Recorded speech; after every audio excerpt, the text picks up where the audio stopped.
Hello, students. My name is Lisa Acuna, and I am the virtual librarian for Key West University.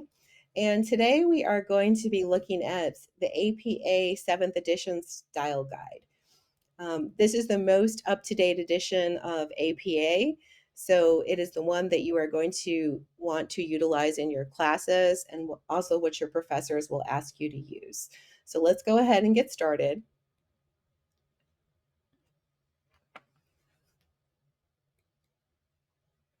A little bit of information about the APA 7th edition. It was released in 2019. It supersedes or replaces the 6th edition. And you also want to double check if you're using citation software, if you're using any kind of database to research and use articles for a paper. Oftentimes it gives you the option to click on a cite button and it will put it into the 7th edition formatting of APA. Some of the sites or the databases that I have seen, I've noticed, are putting it into the 6th edition of the APA format. So if you're using the citation tool, which is built into the databases, make sure that you are indeed citing your papers using the 7th edition of the APA. We're going to talk a little bit about Purdue OWL, and I have found this to be the most comprehensive website on how to cite information using APA. Purdue OWL is out of Purdue University in Indiana, and it is a really helpful website with all kinds of information on even information on creating a resume, as well as how to avoid plagiarism. So that's something that we also want to talk a little bit about during this presentation as well. I'm going to go ahead and open up. Let me go back. Sorry. I'm going to go ahead and open up OWL. And as I mentioned in this middle part here, there's the APA guide, which is the one we want. MLA, we won't worry about that one. How to avoid plagiarism, and then a resume guide. So when you finish your classes and your degree, I highly recommend that you come back to this site to take a look at the resume guide because it will be packed with lots of good up-to-date information. Let me go back. Okay, for our purposes, we're going to click on APA Guide. And I want to open up General Format. And as you can see here, you can also watch an APA vidcast series. And Purdue OWL even has their own YouTube channel. So this is a lot of really good authoritative information because it's put together by a university, so you know the information is vetted, up to date, and accurate. So here you can cite your source automatically in APA. If it's a website, a book, journal article, what you can do is you can put that information in here. You can search by a book, by title, author, or ISBN number. You can put in a journal article. You can search scholarly journal articles here, and then you can click on the cite button.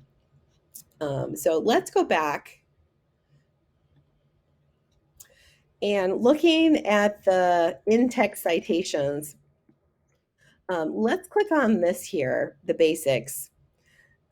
So as you can see up here, it's got a disclaimer that this page reflects the latest edition of the APA publication manual. So they do have information here on the 6th edition, but we're not going to concern ourselves with that today. If we scroll down the page, it's getting into citation basics, that kind of information. If we continue to scroll, it talks about in-text citation capitalization, and then it gets into like the references list, capitalization, norms, what you would do to capitalize something, short quotations, and then how to quote longer longer citations, quotations. So let's go back to our presentation. I'm going to go to the next screen. And just a little note about paraphrasing and plagiarism. I can't underscore how important both of these are. Paraphrasing is when you use another person's work and words and ideas, but you put it into your own words. So you're not just duplicating their information. You're not taking large parts of their work and saying that it's your own. You want to really be very careful and very thoughtful when you're paraphrasing. Um, so for information on how to avoid plagiarism, there's also a site, of course, on the Purdue OWL website. So if I click on that, it gives me an overview of plagiarism, how that will make it an impact if you're a student, a researcher, or an employee. Over on the left-hand side, there are safe practices, best practices to avoid plagiarism. Should I cite this poster? Common knowledge and attribution. So should you be citing something that is common knowledge? This page will give you more information on that. So let's go back.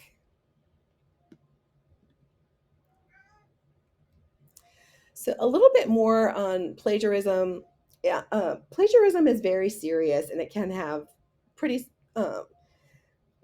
severe consequences of, for a student or a researcher.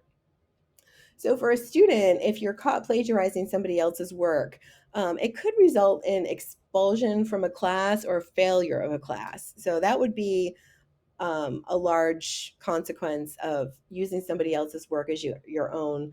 Oftentimes, professors have software they can utilize to type or paste, copy and paste students' work into the software and see if it's been used before, and if the student might possibly be using someone else's work as their own.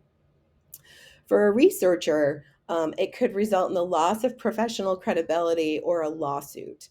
In a job setting, it could result in a reprimand or a loss of a job. So, plagiarism is serious. And if you have more questions about it, I've also included a handout on plagiarism and how to avoid it, once again from the Purdue OWL site. So, let's go to the next page. Here are some basics on in-text citations. So for example, when you're citing something that is in the text of your paper, it's called an in-text citation. So for example here, the data for this study support the stated hypothesis. You're going to then include the author's last name, a comma, and then the year it was published. One complete reference should appear at the end of the paper for each source that you're citing. And to make things easier, you can also use a free citation manager like Zotero.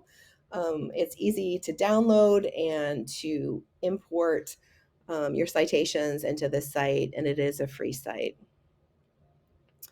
So here's another example of a references page for APA 7th edition, both for a book and a journal article. The book, as you can see, is listed here.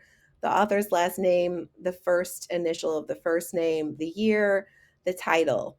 The year of it was published. And then for a journal article, there's more than one author. There's two authors in this case. That information is listed here, the year it was published, and then the title of the article, the journal where it was published, the journal number, as well as the page numbers. A DOI number is something that you can also copy and paste into your references page, and there's more information on a DOI number at this following website. You can also just Google DOI and it will give you a rundown on exactly what that is. For some references for this presentation, I've included Purdue OWL. There's a really great part of the website for Purdue OWL all about plagiarism. And there's also the plagiarism handout. So this is like a one-page document. And it gives information on what is plagiarism, when should I cite to avoid plagiarizing, some of the things that could happen if you're caught plagiarizing. So all really uh, pertinent information that you're going to want to make sure you're really clear on as you write your papers and um, fill out your papers, write your papers, turn in your papers. Um, you need to be clear on plagiarizing. So if you need additional help, please feel free to reach out to me. My email address for the school is there. It's lacuna, LACUNA, at kwU.org. And again, thank you so much, and good luck with all your classes.